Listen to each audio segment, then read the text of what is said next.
Bonjour à tous et bienvenue sur Hebdo Foot, la chaîne qui raconte l'actualité du foot une fois par semaine. Alors aujourd'hui, on se retrouve pour l'épisode 13, donc de la semaine du lundi 4 octobre au lundi 11 octobre. Donc pour cet épisode 13, comme vous voyez dans le décor, c'est un peu bizarre parce que pour la première fois j'utilise mon fond vert. Donc ça va être compliqué, je vous ferai une vidéo là-dessus, mais ça va être dans pas mal de temps. Parce que voilà, aujourd'hui je pouvais pas accéder à mon décor. Donc voilà, fond vert, peut-être que ça va un peu bugger, je vais voir ce que je peux faire. Mais donc aujourd'hui ça sera en fond vert. Pour cette semaine, donc ça va être beaucoup plus court que la semaine dernière. Je vous laisserai avec le sommaire. N'hésitez pas à liker, à vous abonner, à activer la cloche des notifications pour ne pas rater les prochaines vidéos sur l'actualité footballistique. Avant le générique, juste j'aimerais dire, voilà, ce week-end il n'y a pas eu les 10 vues avant samedi, donc pas de vidéo. Donc on le remettra dans 2 semaines. Donc dans 2 semaines, ça sera pour les 5 livres football, 5 livres sport à lire absolument. Et donc ça décale tout de 2 semaines, donc ça sera plutôt mi-novembre le prochain épisode. Enfin peut-être que j'inverserai. Mi-novembre, premier épisode de Qui es-tu? Tout de suite.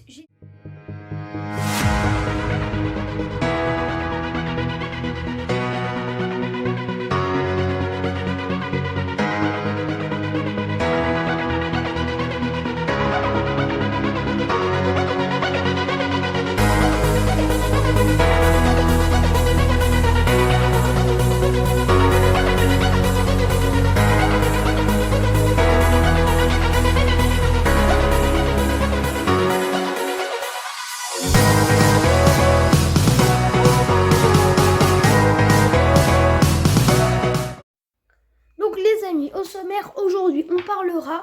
Donc, il y a eu je sais plus quel média qui a fait donc le prix des effectifs de Ligue 1. Donc voilà, vu que l'épisode sinon allait être trop court, j'ai décidé que j'avais ce petit truc qui normalement devait être la semaine dernière, mais la semaine dernière c'était tellement long que j'ai décidé de le garder pour cette semaine. Voilà.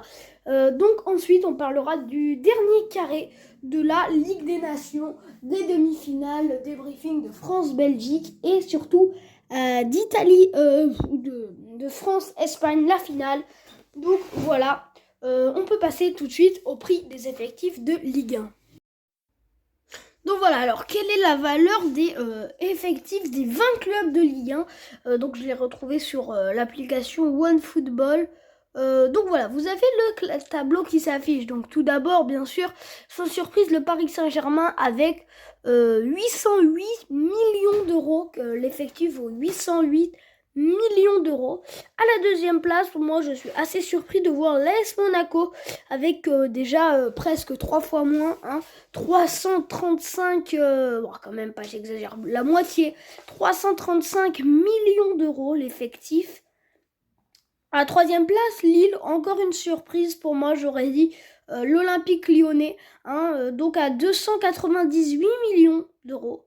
Lyon, donc à 6 millions près, qui est au pied du podium à la quatrième place, donc à 292 millions d'euros. Le Stade Rennais qui joue cette année la petite Coupe d'Europe a un effectif qui vaut 283 millions d'euros.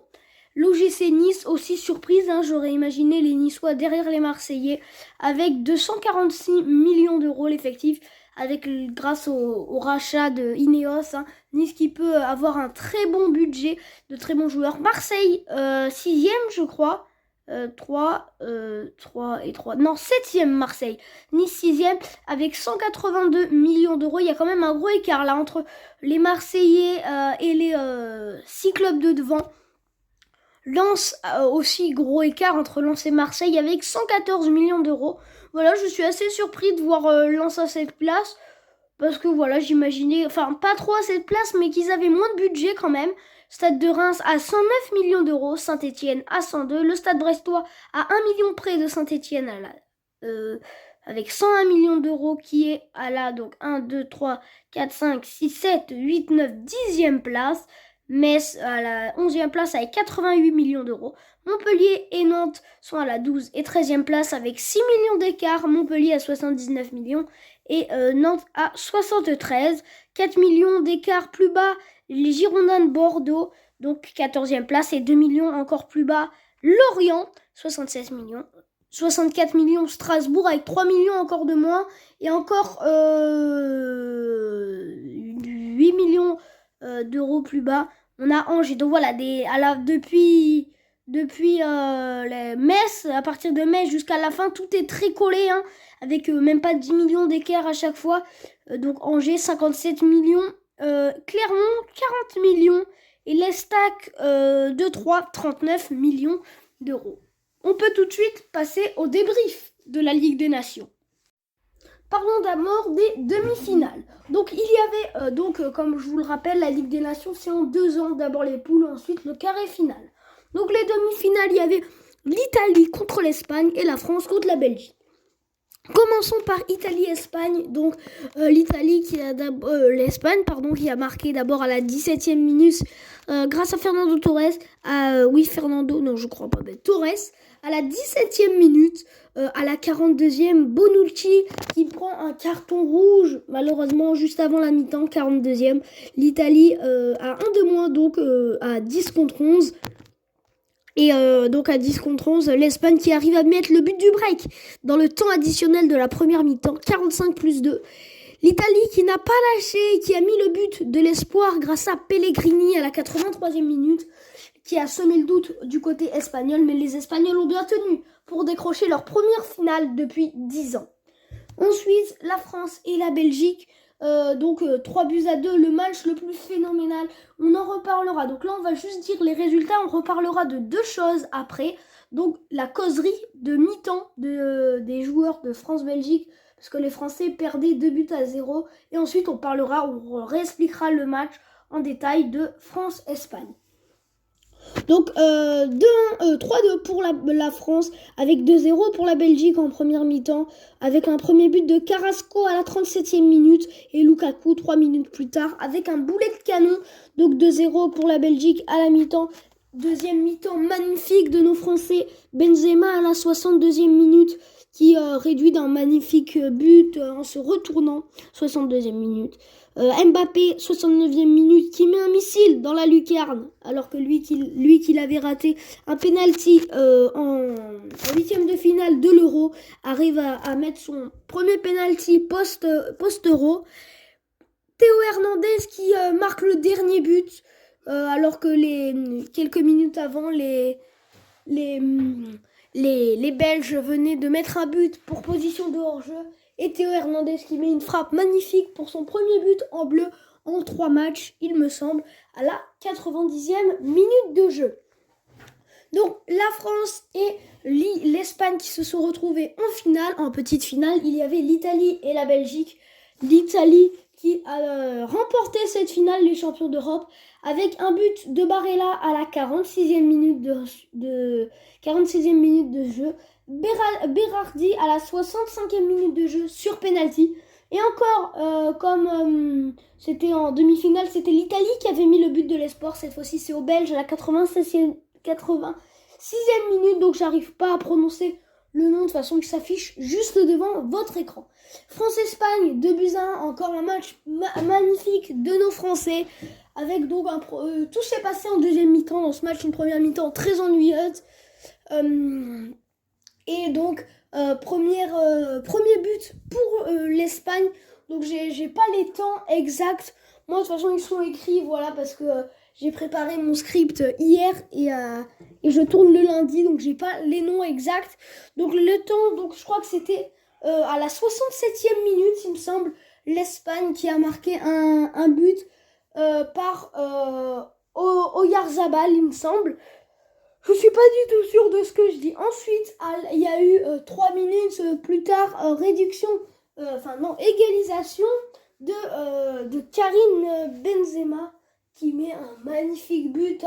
Dommage que j'ai pas le droit de vous le mettre à l'image. Un magnifique but de angle fermé, une enroulée lucarne opposée. Donc très beau but de Karim Benzema. Et Kylian Mbappé qui a mis un but à je ne sais plus combien de temps, qui a un but qui a fait polémique et qui fait toujours polémique. Voilà, pour moi, il y a polémique car il y a peut-être une position de hors-jeu. Donc il y a position de hors-jeu, mais au moment de la passe de je ne sais plus qui, un défenseur espagnol touche le ballon, donc ce qui normalement annule le hors-jeu. Mais vu que c'est très léger, voilà, ça fait polémique. En tout cas, l'équipe de France qui gagne cette Ligue des Nations. Et on va tout de suite pouvoir passer au débriefing de France-Belgique et surtout de la causerie de la mi-temps. Donc voilà, l'équipe de France qui a renversé la Belgique grâce à une causerie de mi-temps parfaite.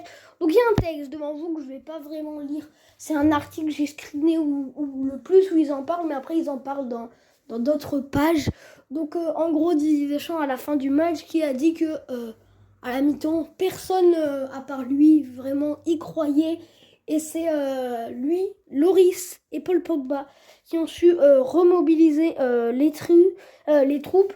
Donc Kylian Mbappé qui dit à la mi-temps, on s'est dit les choses, on est revenu avec des vraies intentions. Kylian Mbappé, donc homme du match. Avec un but et une passe décisive pour sa 50e sélection à 22 ans et 281 jours. Tout le monde a eu les mots justes à ajouter Antoine Griezmann sur TF1. Sans rentrer dans les détails de la causerie, il fallait qu'on mette beaucoup plus d'agressivité. On les regardait un peu trop jouer, a expliqué Jules Koundé au micro de l'équipe. S'ils se sont dit leur vérité, le ton n'est pas spécialement monté entre les Bleus. On était tous conscients de ce qu'on n'avait pas bien fait, de ce qu'on devait faire parce qu'on est tous des compétiteurs, a poursuivi le Sévillien, donc Jules Koundé. Évidemment, être mené 2-0 en montrant ce visage, ce n'est pas satisfaisant. L'équipe a démontré beaucoup de caractère pour revenir lors de ce match. Donc voilà, l'équipe de France qui s'est dit les vérités à la mi-temps et qui a réussi à aller très loin pour accrocher leur première finale de la Ligue des Nations. Donc les amis, j'avais fait quelque chose de vraiment très important, enfin que je croyais être très important, qui était vraiment un truc très détaillé du match. Mais je me suis dit que en tant que Français, la plupart des gens ont regardé le match. Si vous voulez voir, vous trouverez des résumés, donc pas la peine de détailler. Par contre, il fallait un peu creuser pour avoir la causerie face à la Belgique. Donc voilà, je vais pas vous faire ce que j'avais prévu. En plus, ça fait faire une vidéo de 13 minutes avec l'intro. Donc voilà, pour la semaine prochaine, on le gardera pas, hein, ça on l'aura pas.